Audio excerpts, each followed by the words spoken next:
All right, welcome everyone to our Crafting a Career Change panel. We are so glad that you are here with us and have chosen to spend this hour talking about making a career transition, which is a topic that we have been told repeatedly is of great interest to a lot of our alumni. My name is Allison McWilliams. I am the Assistant Vice President for Mentoring and Alumni Personal and Career Development here at Wake Forest. I'm joined today by two of my wonderful colleagues, Megan Hoyt, who is our Assistant Director for Mentoring and Alumni Personal and Career Development, and Stacy Owen, who is in charge of alumni engagement in the School of Business. And they will be each joining us as we go through this panel today. We also have three great alumni who are joining us, and we will introduce them in just a moment. But I wanted to take a moment just to do some housekeeping. So we are using Zoom webinar today, and your videos and your sound have been disabled intentionally as well. The chat is disabled, but we welcome you to put questions into the Q&A, which should be at the bottom of your screen. So as we go through this today, please pop your questions in there. We have saved time at the end of our conversation today to answer your questions directly and make sure that you get what you came for. Just to take you through our process here, like I said, in a moment, we will be introducing each of these fine Wake Forest alumni and hearing a bit more about their stories. And then I will ask Stacy to join us, and she will be doing a in-depth conversation with each of the alums one-on-one to talk a bit more about the steps that they took as they navigated various career transitions. And then we will wrap it up with some final thoughts, and Megan will walk us through those questions at the end. And we will be done by 1 o'clock our time. So that's where we're headed. So at this point, I'm going to ask Kristen, Devin, and Josh to each join us so we can do some more conversation with them and some introductions. Welcome. So glad that you're each here. So I'm going to ask you each to just take a few minutes and tell us a little bit about yourselves. Like I said, we're going to go deeper into that in a moment, but to start with just who you are, what your degree is from Wake Forest, if you have degrees from elsewhere as well, what is your current role? And then tell us a little bit about, are you where you thought you would be when you graduated from Wake Forest? And then what is the best thing that has happened to you as a result of making a change? So, Kristen, I'm going to start with you. Kristen Winkleback, please introduce yourself. Hi, everybody. It's a pleasure to be here with you this afternoon. Thank you for this investment that you're making in your time. I graduated from Wake Forest. I think I am the elder stateswoman of the panel, but I graduated with a bachelor's in psychology and then in 97, and then spent the bulk of 20 years in a corporate career, largely in Fortune 100 financial services companies.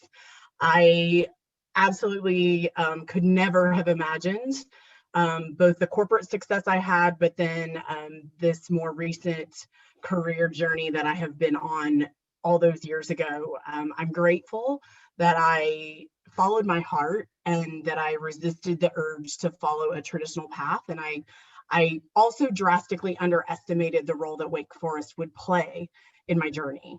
I have been very, very fortunate to meet and work with some amazing Demon Deacons, and the Office of Alumni and Career Professional Development has also played a big role.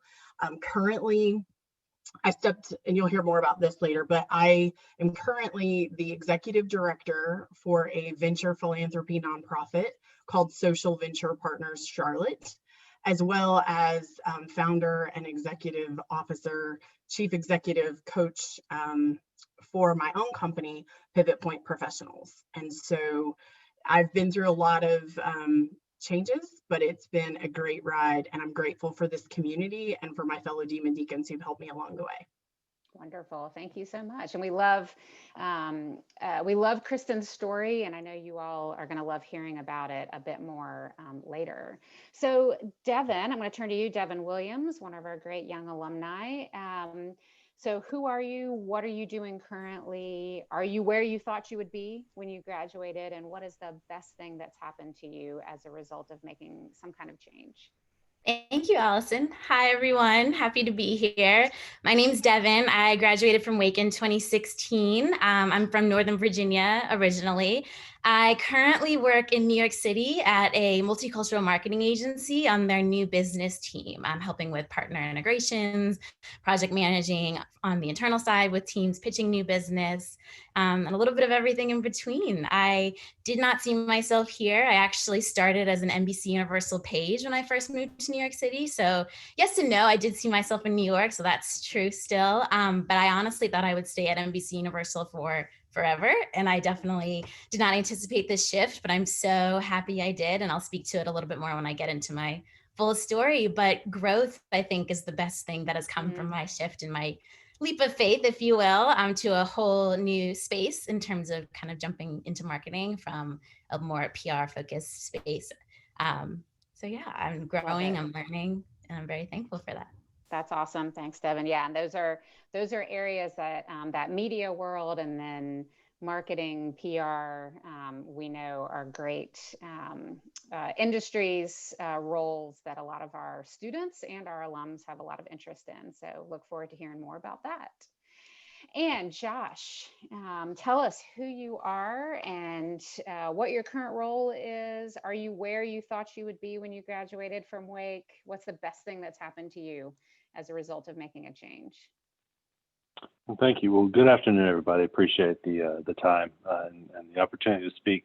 So I'm Josh McCutcheon. I graduated from undergrad from the University of Richmond, which is currently the number 19th ranked basketball team in all the land. So a little shout out to the Spiders there. But I graduated from the full-time MBA program in '09. And right after that went up to work for PepsiCo in a non-traditional post-MBA role. We'll talk a little bit more about that. But what I'll say right now, I am the Vice President of Customer Marketing for Dewey's Bakery, the wholesale division. So for all of those of you who spent considerable time in Winston-Salem, hopefully you know Dewey's Bakery, the little retail shop we have here. And hopefully if you've been out in the grocery stores, you've seen our cookies and crackers, our Moravian thins out in the marketplace. So that's what I keep busy with today. One of the questions is, am I where I thought I would be? I would say more yes than no. I'm not sure if I knew where I would be 11 years after graduating from Wake MBA, but I do have a good role in a good company that's growing, and so I'm having a lot of fun and using the skills and the connections that I developed at Wake Forest. And I believe did I answer all the questions, or was there one more? Best thing that's happened to you as a result of making that change? The best thing that's happened to me is my family. I met my wife at Wake Forest, and so we have two little kids that may or may not pop up here and there sometime during this call. But no, I think that the other than that, which is the number one answer, the best thing is just the developing a new skill set. Before I went to business school, it shifted my thinking radically versus where I was and where I am now. And so that's probably the other best thing that came. Love it. Yeah. So shout out to Richmond. If I had not gone to Wake Forest undergrad, I would have gone to the University of Richmond. I'm a big fan. And also to the Dewey's Cake Squares, which is a little bit of magic. So if you haven't tried, you can still get them for free on Mondays. Swing by the shop. So at this point, we're going to go a bit deeper with each of these fine folks. I'm going to ask Stacy to join us. Josh is going to stay here with us. And I'm going to leave and the others are going to leave, and I'm going to let Stacy and Josh go deeper into his story. Hi, everyone. I'm Stacy Owen. Delighted to be here with you today. Josh, we go way back. I first met you, I think probably 13 years ago in the admissions process, and I'm so glad that we have stayed connected all of these years. I too have helped keep Dewey's in business this holiday season. So especially appreciative for the holiday cookies. So we're going to talk more in depth about your experiences and specifically how pursuing a graduate degree helped you to make a transition. And so you've told us, you gave us a teaser that when you left Wake Forest, you first went to PepsiCo. So if you had to summarize, like, what's your story and how did Wake Forest help you to get from where you were to where you are now? Yeah, so first of all, the thing that Wake Forest did the most was allow me or help me get my foot in the door into corporate America. Before I went to business school, I did campaigns, politics, and government work. And while that is exciting and fun, it's also just exhausting. And I think the whole country is probably exhausted from it right now, from everything that's been going on and continues to be. But I had a lot of the softer skills and had that developed, but realized, 4 years after that, or 4 years into my tenure doing campaigns, that I really needed a different skill set. And so went to Wake Forest, got the MBA, and that allowed just a whole world of doors to open up for me. And one of which was the one I walked through, so to speak, was PepsiCo. My first job at PepsiCo was, like I said, a non-traditional post-MBA role on the corporate communications or the brand communications team. And so PR is not what we went to school for. But during the middle, or maybe even the beginning of the worst economic recession, hopefully that we'll ever see, when a good company offers you a good job, even if it's not perfect, you take it. And I think that that's important here to the larger conversation that we're talking about is it was a good role. It's not exactly what I wanted to be doing, but because I was able to take that and network within the walls of the company, I was able then to get to within just a couple of years over to the marketing department and grow from there. So Wake, what Wake ultimately did was give me the credibility to work in a company of that size, of that stature, and then so that's sort of the hard skills on paper, and then the soft skills, which was to help me to understand how to navigate that environment, and then, of course, having the cachet of a PepsiCo on the resume has certainly helped as my career has progressed. Sure, and you left PepsiCo, and I believe you came back south. Is that right? Back to North Carolina. Yep. So talk about PepsiCo to Dewey's, and I know there have been a couple steps. Yeah. So turns out that raising a family in Manhattan is just not an easy thing to do on any level. So we decided we're going to come back and be closer to our families. My parents were still up in Virginia. My wife's parents were here in North Carolina. So we came back, and I took a role with Delhaize America, which is the parent company of Food Lion in Hannaford. And so I took that for a couple of reasons. One, it was open, and we needed to get back here. We had a limited time frame, but two, because I had a lot of experience in the CPG world, and then the flip side then would be the retail side. And so I worked at Food Lion for a couple of years and went even smaller then after that to Lowe's Foods, a regional grocery store here in Winston-Salem, and really, really appreciated having that balanced experience from the CPG, the manufacturing side with PepsiCo, and then the retail side, and understanding the dialogue between the manufacturers and the retailers and how those conversations are held. I was working at Lowe's Foods when the folks from Dewey's Bakery came to pitch us on doing a private brand project with them. We signed up for them, and then I think it was about 2 weeks or 3 weeks after we shipped after Dewey shipped the first product to Dewey's, I put in my resignation and went to work for Dewey's. And because at that time we were launching the brand nationwide. And I think what helped me in that experience, or what helped me get that experience, is having, again, what I say, a very balanced resume, a very balanced experience, and understanding CPG and how a large global company works, understanding how the retailers work, what's important to them, what are the conversations, how are they measured for success, and then being able to bring that together to a much smaller company in Dewey's, which was in growth mode. So that's sort of how it went from Pepsi into Dewey's. Sure. And what I heard you say when talking about how graduate school helped you to get from where you were to where you are, you referenced the harder skills, like you had the soft skills, but the MBA helped you with some more technical quantitative skills. It helped you with street credibility, gave you street cred on a resume, and that it opened some doors for you. Anything else about pursuing a graduate degree that helps you make the change and then changes that you have made over the last 11 years? Or does that kind of cover it all? Well, I would say the other thing it does is it gives you a network. I don't know if you covered that, but I would say it does give you a really invested network. And I get calls and emails from people all the time, and I have to be selective, as does everybody on this who's watching this now, in terms of networking. But I always place emphasis on getting back to people with the Wake Forest connection.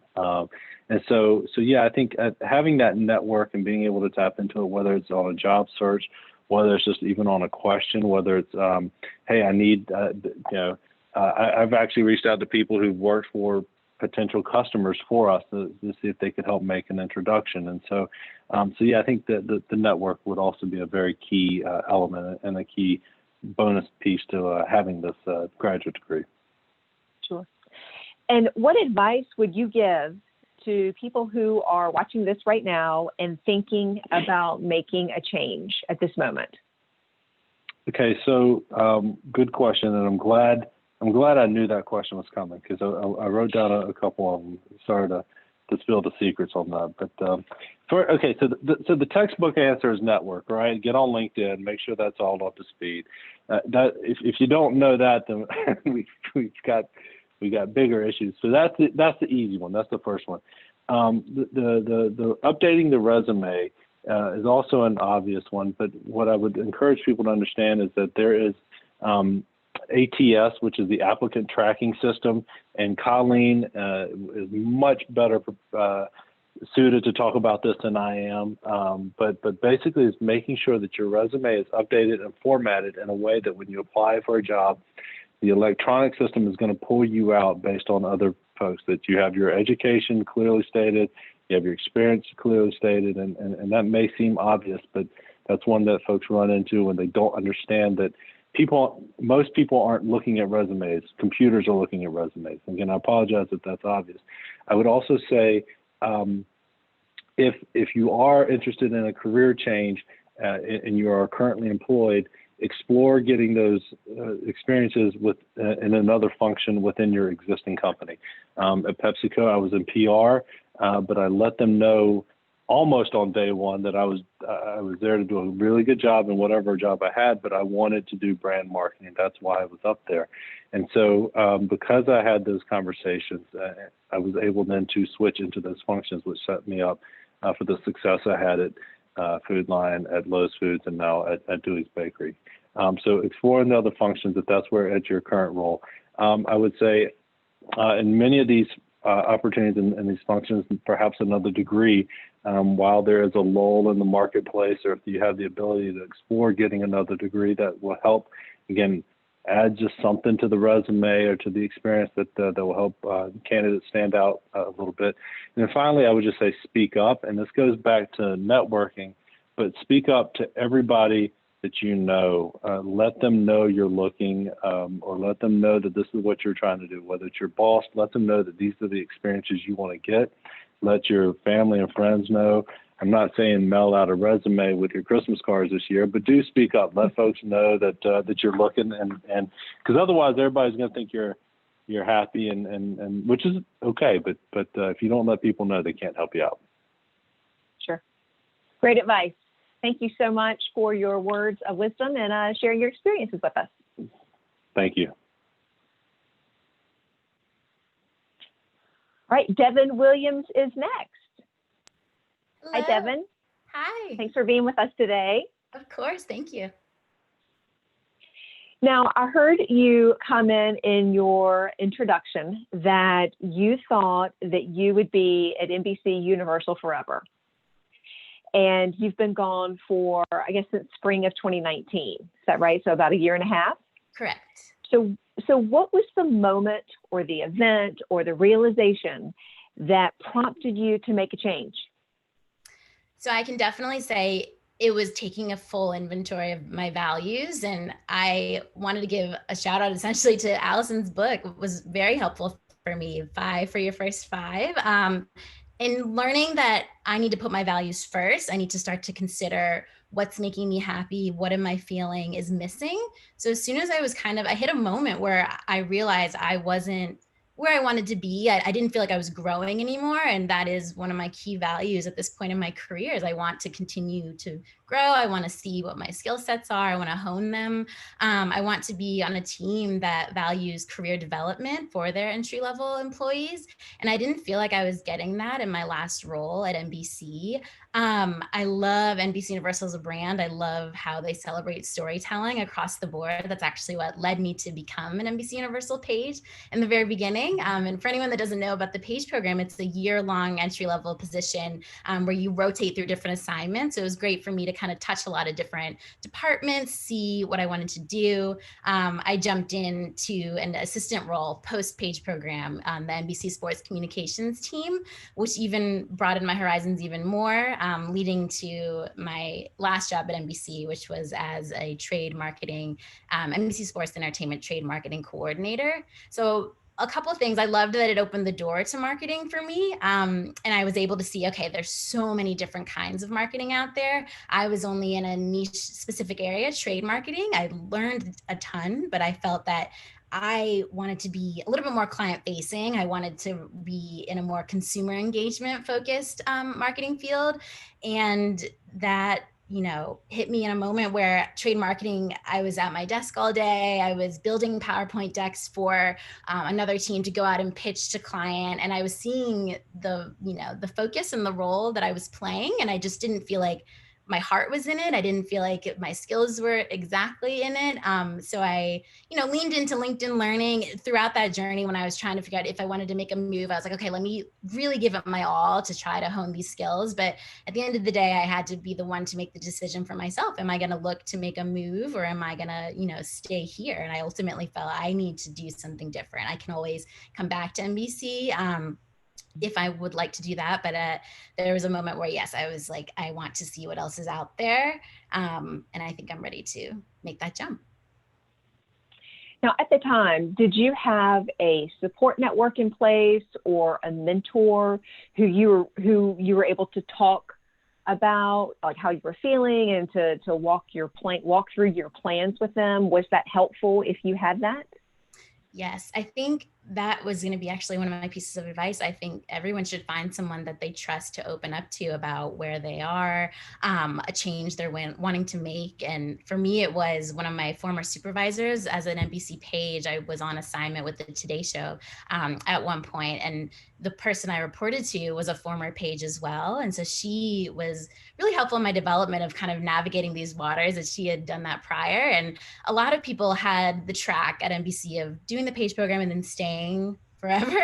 So for her, she kind of was on that track, but I was able to say, hey, Katie, I don't know if this is for me. I think I'm hitting a little bit of a wall. I almost feel like I'm going to grow more here. And then she just opening up gave me the courage almost to kind of really follow through in that at a time when a lot of my friends were staying at NBC and there was almost a fear with some of my counterparts and my peers of leaving NBC as if it was all we knew. And they do give you the world and thinking, where else would you go? This is such a great brand, which it definitely is, but there's so much out there. And Katie, this particular person in my network, definitely reassured me in that. She said, some of our best leaders here have left and have gone and gained so much more experience elsewhere. So definitely throw fear out the window right now.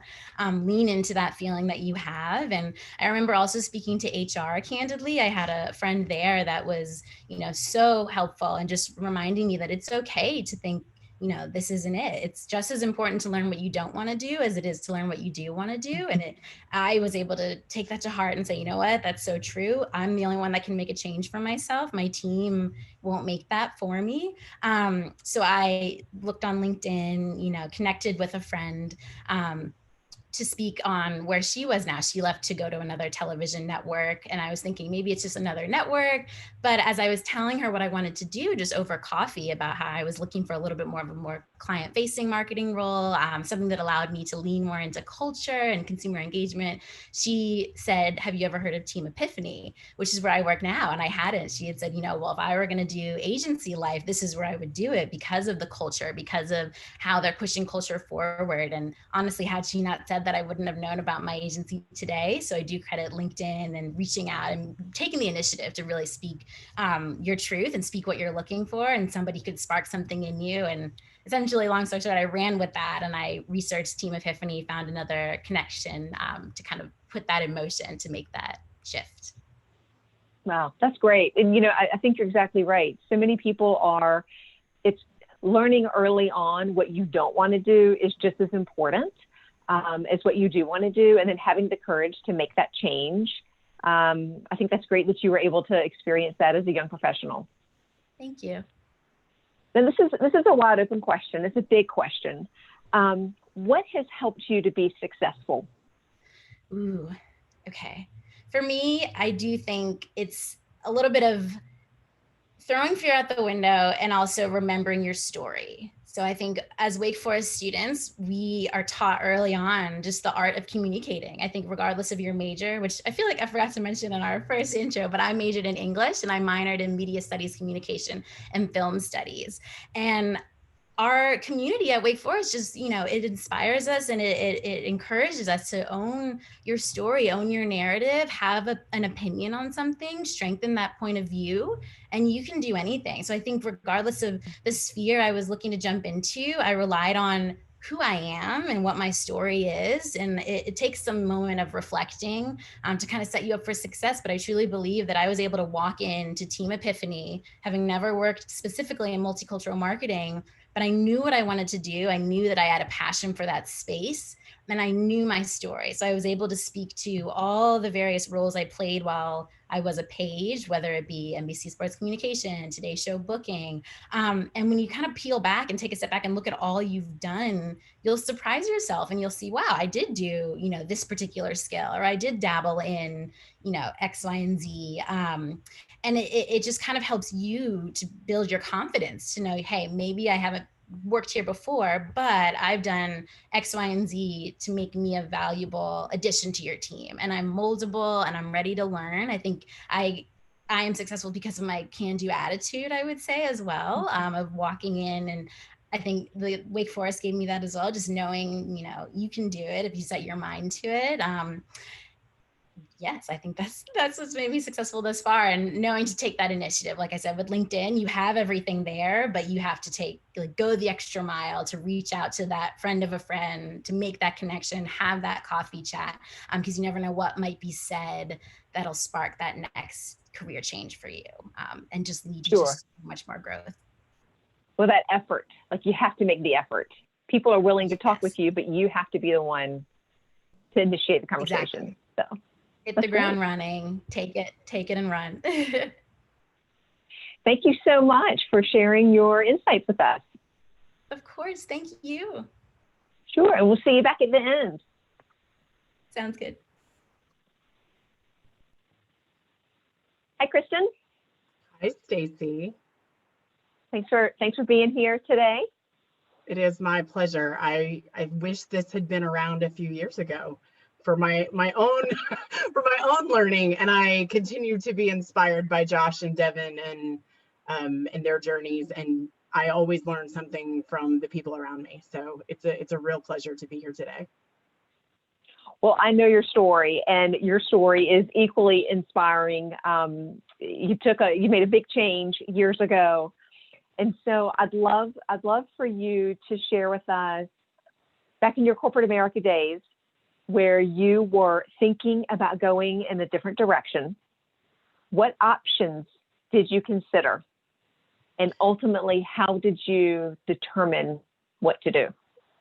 Well, I will make this the Reader's Digest version. So I had a fairly demanding career progression and spent, the last 10 years of my career at Bank of America, rising up the ranks. And honestly, I think as a small town Ohio girl who had a psychology degree, never envisioned herself, essentially being the face of the Visa relationship for a marquee company like Bank of America. So I think I had sort of surpassed kind of my wildest expectations in terms of opportunities, and for me, it was never about the industry. It was always about the people and the relationships and the growth and a lot of the things that Devin had realized. And so I found myself feeling a little bit like I knew myself well enough to know that I didn't want the next level of executive responsibility. That was not in alignment with kind of my personal work-life integration, my values. Like I knew what a promotion of that magnitude would require, and it wasn't something I desired. While I was in the midst of doing that, a lot of things came up. I survived being laid off by GE in the 2009 recession. I contemplated a bunch of different changes then, getting into coaching, moving into a smaller organization. There were a lot of things that I contemplated.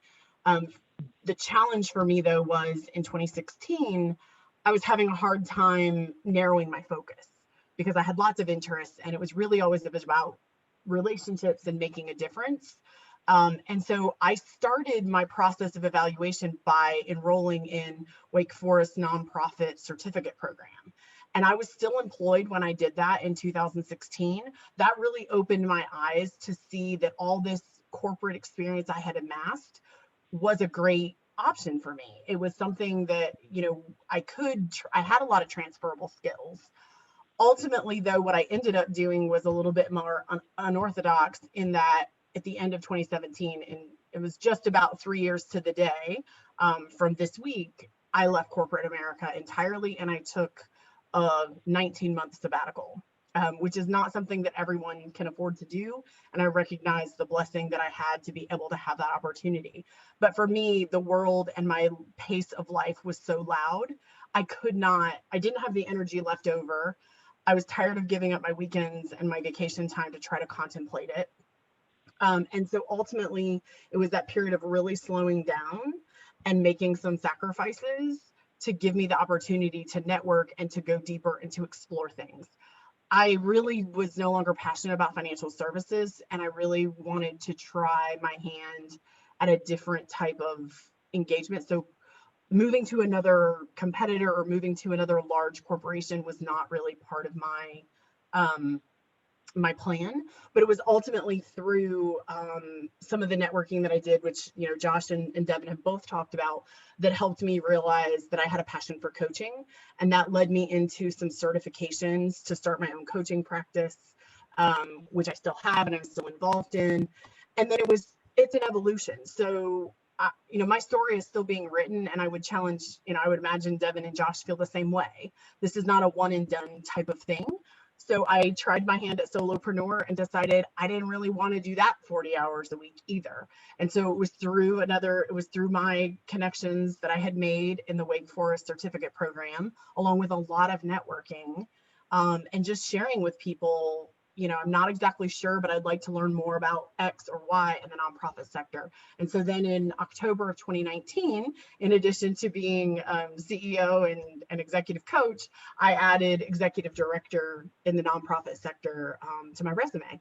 And what I've really learned is the world, the days of just having one job, while that may work for a lot of people, it's not the only way to make a life. And so I think it's really changed my thinking about, you can be multidimensional, you can have lots of interests, and you can put together a life that works for you.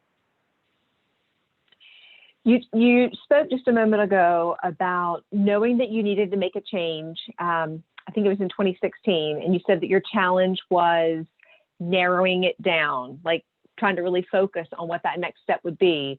You knew that relationships were important to you, making a difference was important to you. And then the following year, you decided to to take a sabbatical. So can you share the hardest part, the biggest challenge you had when you made the sabbatical? Yeah, I think it's overcoming the stigma of, but you have this amazing job, you have this amazing salary, you have these amazing benefits, I mean, you have everything on paper, you have everything and more than you ever said you wanted.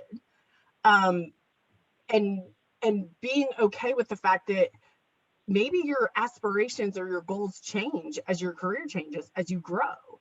And I am never really been motivated by money. We all want to have a comfortable life and provide for our families, but it just came to a point where it wasn't about the money, it wasn't about the title. I was starting to become somebody that I didn't like, because I was starting to resent the work, and I was starting to resent the hours, and I was starting to resent, and I realized that I do have a choice. And I probably stayed too long. I stayed too long because I didn't have the 48-step plan. And that is okay. It is okay if you don't know how it's all going to unfold. I mean, I did the responsible thing, and I'm not advocating for people to turn in their notice today, right? I did the financials. I did I looked at worst case scenario and how long could I afford to be without a steady income, and all of those things. I talked to probably 5 or 6 people who'd taken personal sabbaticals, some who went back to their same company in a different role, some who changed industries entirely, some people who went back to, the industry, different companies. So I did a lot of networking, research, analytics, and soul searching in the midst of that. And it really just came down to a lot of prayerful discernment and personal reflection that said, there's never going to be a good time to do this. And do you really want to be having the same conversation a year from now or 5 years from now? And quite frankly, the longer you stay somewhere that you're unhappy, the harder it is to go, number one. And number two, you'll always have a reason why it's not a good time or why it's not a good idea. So it was overcoming that fear and really listening to what I knew. It was just about overcoming that fear to say, I had a great history, I had a great network of people. What is the worst thing? Just like Devin said, I can always go back. And that was ultimately what led me down the path of taking the step. And then just having the courage to not just sit back and do nothing during my sabbatical, but I was very intentional with how I spent my time. I traveled, I met new people. I said yes to a lot of weird things just to see what would happen. And that was really fun and really liberating. And I learned that I will never be an artist. And I learned that I really do love to travel and I miss it desperately. But yeah, that's probably what I would say, is just overcoming my own personal, emotional. And then I found that once I was confident in it, then I could get my inner circle confident too. Convincing my parents, no, I'm not coming back to Ohio to live with you after 25 years. It's going to be okay. I've thought through this. If you had to go back and do things differently, is there anything that you would change? Yeah, and this is going to sound a little trite, and it's not shameless promotion, but it is truly the honest truth, is I'm an extrovert and I process things externally. So that's why networking has always been a big part of my career journey and a lot of my personal endeavors. But I really wish I had invested in a coach and someone to come alongside me to do nothing but to be my advocate and my sounding board. I think it would have helped me feel a little more confident sooner. I got there. I mean, I developed the confidence and I no longer fear kind of the future and whatever the economy is going to bring with this, pandemic and all of that. But I just learned the value of having someone objective and someone to help you keep moving forward. And I think that's what drew me to the coaching arena in the first place. Is it's always been part of my management style. I had mentors, but it's a little different. A mentor you're looking for some specific advice, and really truly a coach is there to help you process and go through self-discovery.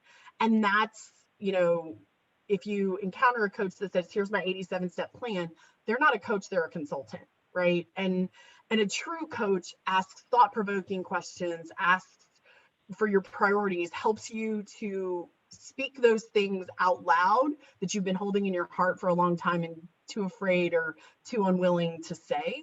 And so I I tell people, looking back now, I just wish I had invested in a coach. I have a coach now, and I will probably always have a coach for a variety of different things. But I wish I had made a more formal commitment to exploration and someone to hold me accountable and keep me moving forward. I may have been able to get clearer on my priorities faster.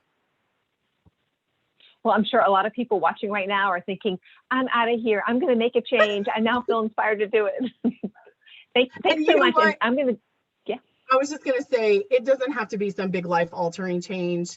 Even if it's you are updating the picture on your LinkedIn profile, or you're reaching out to someone who works at a company that you aspire to work at. It can be a very small step, but action breeds momentum, breeds more action. So I just hope everybody watching will take one step today or this week. That will get the ball rolling, and oftentimes it's that first step that's the hardest. That's an excellent point. Completely agree. Thanks for bringing that up. You're exactly right. Sure. So I'm going to get you to stay on, and Josh and Devin, if you can rejoin with your cameras. We have a closing question that I'm going to ask each of you. And so here's the question. Thinking about where you were before you made a change, any thoughts about what you would be doing now had you not made the change, whether it was going to graduate school, taking a sabbatical, or networking to move to a different company? And Josh, we'll start with you. What would you be doing now had you not gone to business school? I wish I had read down this far to this question so I could have really thought about this one. That's a really good question. I got a kid sliding down the steps right now head first. I probably shouldn't go work in a daycare. That we'd have to cross that one off the list. No, I probably would have done some form of teaching, and at some point hope to do that. But because I do love sharing some of the experiences that I've had. So I would probably somehow figure out how to be a teacher had I not. So that would have been a radically different career path. Okay, but you would not have stayed in the same career that you were in. You would have made a change regardless. No, but working on campaigns is pretty tough, and it's a draining lifestyle. But while it was exciting and intoxicating, quite honestly, it was not a long-term solution. As much as I loved it, and I did, but it would have been a change. And again, and I've seen some of the questions here. It is scary, and to Kristen's earlier points, it's frightening. But it's also necessary for many people. Devin, how about you? Had you not had a contact who told you about your new company, what would you be doing? I think I would still be trying to look and trying to give myself the push I need to make a change. Because I do think if I hadn't made that decision to even look, I would still be sitting in my last role, feeling very stuck, feeling a little trapped, to be honest. I think I was in a little bit of a dark headspace. Kristen, to your point, the more unhappy you are, you start to lose that momentum. You start to feel like there's no space. I kind of thought, where else would I go? What am I even interested in? So I think as long as you make that, declaration on your heart to yourself to just, keep your happiness first. And that makes all the difference, regardless of if you leave or stay, because I think I felt a little stuck. And I'm really thankful that now, having made the jump, I'm on a team that really pushes us to kind of, lean into our voice. I think my leadership skills wouldn't have developed as much as they have to this day had I stayed in my last role, because I'm in a space now that says, you're going to lead this next meeting. It does kind of throw you into the deep end in a great way to allow you to build those skills and really hit the ground running. I would say our agency is very much like Hamilton, the musical, when they say young, scrappy, and hungry. Our median age is 28, and we're all just so hungry to push culture forward and to learn from each other and to toss the baton and, give each other those opportunities. So I feel very thankful to have been, pivoted into that space. Kristen, how about you? Would you still be in corporate America? Probably the one thing I can say with certainty is I worked in part of a division that was actually a joint venture, and I knew that that joint venture was dissolving, which it ultimately did in April. So if I had ridden it out, I would probably be in the job market right now looking, and I knew that at the time, right? So I think that was part of I knew that this had a limited shelf life, and the question was, did I ride it out another 3 years and just suffer where I was because I was so unhappy, or do I, take charge and make the move? And I mean, I would absolutely admit I've overstayed my welcome in not just that job, but in a couple of other jobs where I just wasn't confident enough to do the exploration. And just because you start looking does not mean you have to leave. Just because you start considering other things does not commit you to that path. And so I would probably be in the job market right now. Wow. Well, thanks to each of you for your tips, your insights, being very transparent about your experiences. I know that our audience really appreciates everything that you shared today. Megan Hoyt is now hopping on to facilitate some Q&A, and I'm going to turn my video off. Yes, thank you all so much. And speaking of the audience, I want to thank you all for such engaging and thought-provoking questions. We've been watching them come in, and I am excited to ask our panelists their thoughts for what you all have offered. So I'm going to direct the first question to Kristen here, and you touched on it a little bit, but I want to make sure that, that it gets kind of really answered. So someone had kind of had a similar path to you and Josh at Fortune 500 companies. And they sort of recognize that a lot of their network is in their current company, but they feel like they could really pursue other opportunities elsewhere and get a lot of growth and learning. But there's a lot of comfort, right, and connections at that current space. So they're asking, is there any advice that you might have to kind of overcome that fear of comfort and also sort of that shame that comes with like leaving a place where you have been for a long time in order to like embark on a new exciting move? I would say there's no shame in doing what's best for you and your family. And I will tell you that my biggest responsibility and biggest compensation jumps came when I left companies. So, those people that experience bigger opportunities, more financial growth, especially in large companies, generally speaking, they have strict corporate policies on how much increases they can give you. And so I have, Bank of America is a great example. I left there, I went to GE, took a huge leap in responsibility and in salary, ultimately ended up coming back to Bank of America. I think that no one cares more about your success than you do. And if you've been the high performer and you've done all the right things and you're communicating that it's really just the best opportunity for you, how can they fault you? If they're really trusted colleagues and people that will be in your professional network for a long time, how can they fault you for wanting something better for your career? And I would just say, do your best through LinkedIn and through other platforms to stay connected with them, because the world, things come around full circle. And just because you leave doesn't mean you have to leave those relationships and those mentors and colleagues behind. So it is a fear thing, but it is an internal thing. And just think about, if your boss or if your closest colleague were given the same opportunity, would they say no just because they were afraid you'd be disappointed in them? Like, you gotta, no one is going to take charge of your career more than you will. Such a good point. Yeah. And I love that you bring up the idea that people in your network are still in your network, even if they're at a former company, right? And I think we often forget that, and which kind of loops me into my next question, which I'm going to direct to Josh here. This person is kind of curious about how you mentioned kind of letting people know that you're sort of looking for a career, like looking to make a career change, especially right when much of your current network is developed based on, the professional organizations you're in or your current employers. So I'm curious, this person is curious to know, how might you do that? How might you sort of indicate that you're sort of looking to leave without that kind of dreaded, oh gosh, like they'll find out. How do I activate my network? in order to help me? Yeah, this is a tricky one, and I think the short answer here is to tread carefully, right?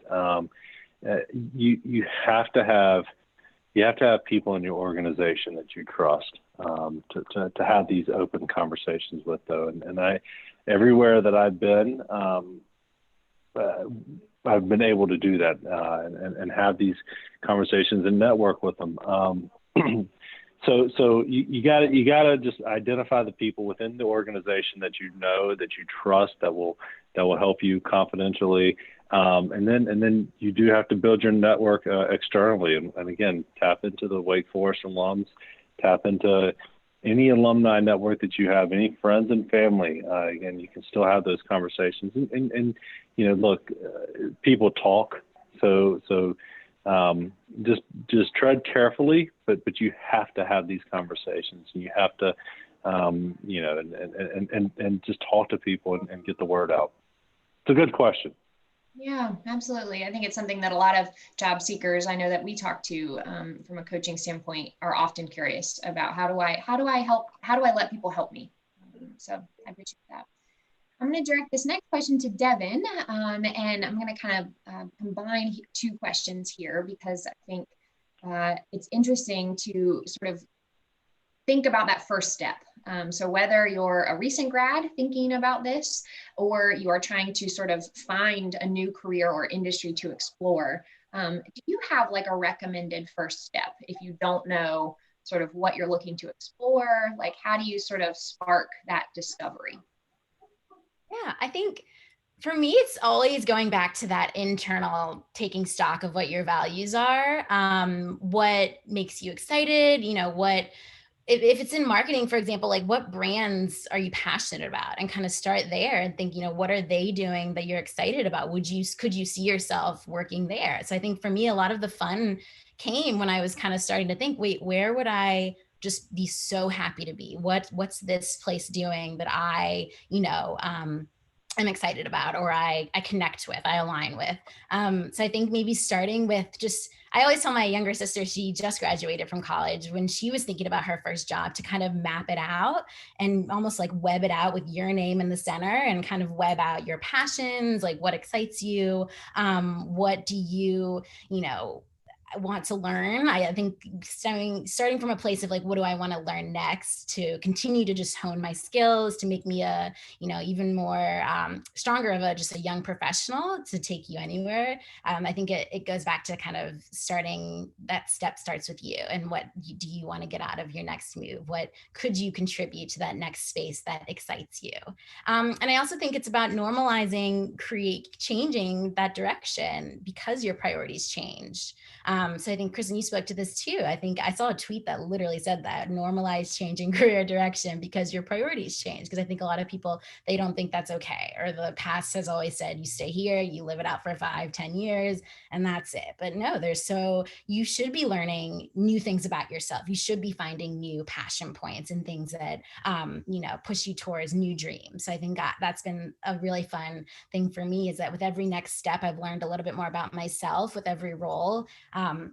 Something that happened on that job led me to the next exciting piece. So for example, when I was an assistant on the NBC Sports communications team, it was during the Pyeongchang Winter Olympics. And I remember seeing all those big ads when I was watching coverage, pulling notes and quotes for our press releases, and thinking, wow, this ad has a huge spot, and just kind of like leaning into like just that world of like what it took to have that story, and that to make that story count when you have all those eyeballs. And I kind of wanted to dig a little bit deeper there and see what that space looked like just in terms of marketing, advertising. And that's kind of what led me to trade marketing. And even there, it was like, I know this isn't it, or I know this isn't the end. I know there's so much more. So listening to that inner voice that's telling you this is closer, but what's next, or what's going to make me even more excited. And for me, it was trade marketing feels a little internal. I want to be speaking to people. I want to be on the ground. I want to be in the heart of culture. And Team Epiphany is truly culture first marketing at its core. And I think that's something really special to me. So listening to what you care about too is a great first step. Yeah, I love that. It's so iterative, right? That is sort of how our careers happen. When we often are looking back, hindsight's 2020, and we can connect all the dots. But really, when you're looking forward, you do have to iterate. And so I appreciate you, as you said, normalizing that growth process. Absolutely. Kristen, I want to come to you next, and I'm going to kind of, again, combine two questions here, because lots of folks are curious about two things, sort of the finances piece. How did you make that work? And then also, how did you find a right coach? What would be your recommendation for finding that person that's a good fit? Yeah, I think it comes back in both counts. It comes back to your priorities and knowing yourself and being self-aware, just like Devin said. So with the finance thing, it's not very sexy or glamorous. I strictly very carefully watched my budget and saw where the money was going. And I looked at where I might be able to scale back. And some expenses, like for me, I was paying a monthly parking, fee to commute into downtown Charlotte and work in the middle of the city. And that went away. Dry cleaning bills, things that were associated with my corporate lifestyle were no longer necessary. So it was not very sexy, but I just did a hardcore budget around what things I could cut out and what things, and there were varying levels of it, right? Like I had amassed, I had been saving money, and so I had been saving up for that to make sure that I had 12 months of living expenses. I also took the wise counsel of my financial advisor, and he said, what if it's 2 years? And I planned for that. Like, what if it was 2 years? Thankfully it wasn't, but I kind of took my scenario and then I did a worst case scenario. So that'd be the first thing. From a coaching standpoint, most coaches offer some kind of complimentary discovery session, strategy session. I would very much say, just like any other practitioner, any other service provider, you want to feel good, and there needs to be a connection. So a connection to their story, a connection to their personality, a connection to their approach, asking questions about their approach and how they coach, asking questions about, their accountability, and knowing what you want from a coach. Do you want accountability? Do you want new ideas? Do you want their subject matter expertise or even access to their network in a certain field? I think it's really, are you looking to build a business? Then you need more of a business entrepreneur coach. If you're looking to make a career change, then maybe you need more of a career coach. Asking questions, it's okay, just like a job interview, it's a two-way street. And before you hire anybody, you should have the opportunity to have in-depth conversations, ask lots and lots of questions. And it is 100% okay, because I promise you, as a coach, it's really painful, and the outcomes are not nearly as successful when it's not a good fit. And I have turned down business because I just didn't think it was a good fit. And I didn't want to ruin my reputation. I didn't want to waste their time or money. So just, start talking to coaches and interviewing them and having conversations and pay attention to what feels natural.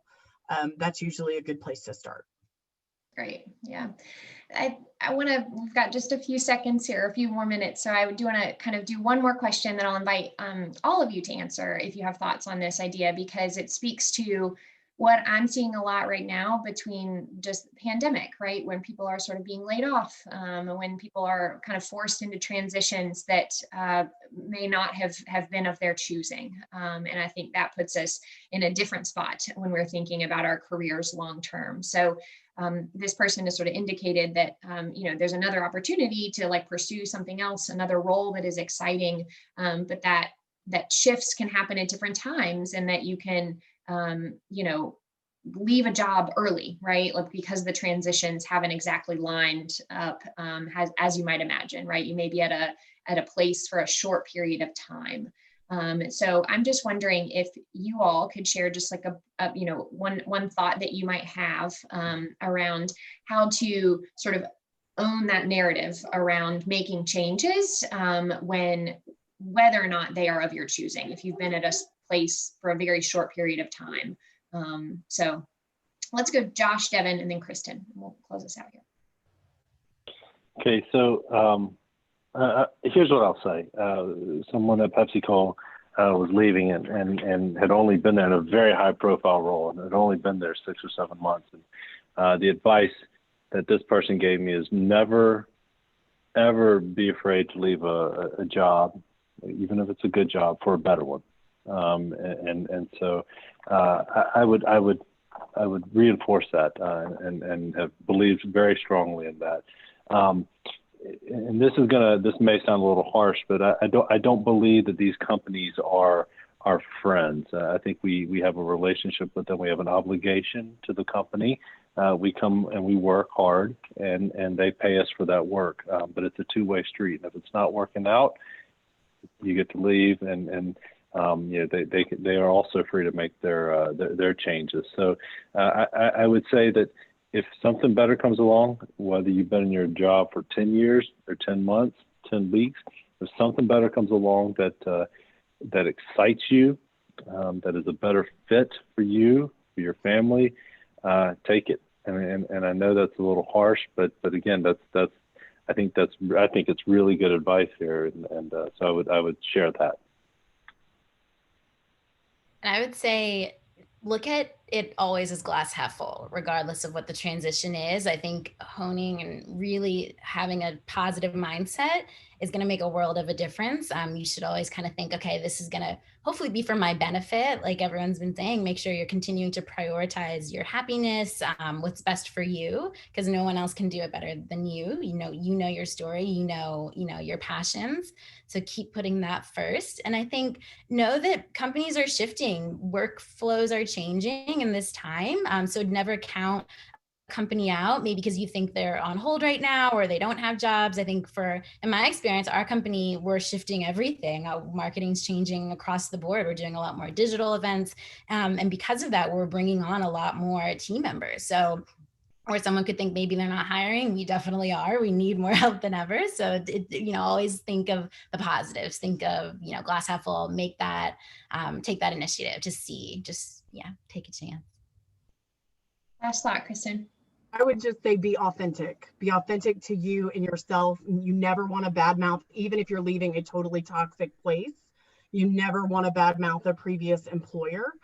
Talk about what was not in alignment for you, or talk about what prompted your move. A lot of people value authenticity and people who are bold and courageous and do things with intentionality. So as long as you can tell your story, the same thing is there's absolutely no shame in being downsized or let go, especially in the midst of a global pandemic. So don't try to hide that or be worried so much about having a gap in your resume. Those stigmatisms are largely antiquated. Lots and lots of great, talented, amazing people have been let go. So don't try to gloss over it or hide it, or just be who you are and be confident in your story, and really focus on why you want to talk to them, why you want the next move, why this next opportunity is the right opportunity for you. I think when you focus on, that's leaning into Devin's half full situation, but that goes towards networking. It goes towards interviewing for a new company. Just, be yourself. Don't try to be something you're not, because people can spot that a mile away. Wow, what great words of wisdom to end on. Be authentic, see the glass half full, and leave if it's good, if it's right for you. I want to thank each of you so much for your time today. This has been so incredibly helpful. You have shared so many insights, and I cannot wait to keep noodling on them and thinking about them. So thank you all so much. Thanks, guys. Good luck. Yes, we are so glad that you all have joined us today for this career panel.